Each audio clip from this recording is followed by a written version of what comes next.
করছো মা? এই যে পোস্ত দানা, পোস্ত ফল, এটা দিয়েই আপিন তৈরি হয়। এই যে এই পোস্ত ফল এরকম হয়েছে এই পোস্ত ফলটা দিয়েই আমরা পোস্ত বার করছি।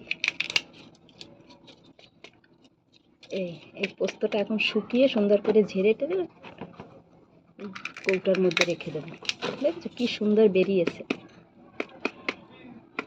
এর এই গা এরকম যখন গাছে থাকে, এই যে গা ছেঁড়া দেখছো, ব্লেড দিয়ে চিড়ে এখান যে আটাটা বের হয়, সেই আটাটা গাছ চিড়ে প্রথম চলে যায়, তারপরে এসে যখন আটা বেরিয়ে শুকিয়ে থাকে ওই আটাটা নিয়ে আপিন বানায়।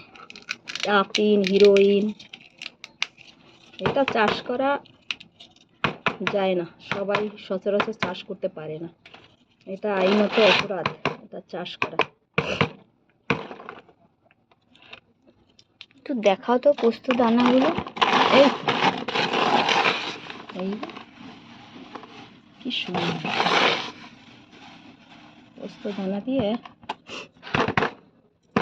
কি রান্না হবে আজকে পোস্ত দানা দিয়ে? আজকে বেশি কিছু করব না, আজকে পোস্ত দানা দিয়ে একটুখানি শুক্তো করব।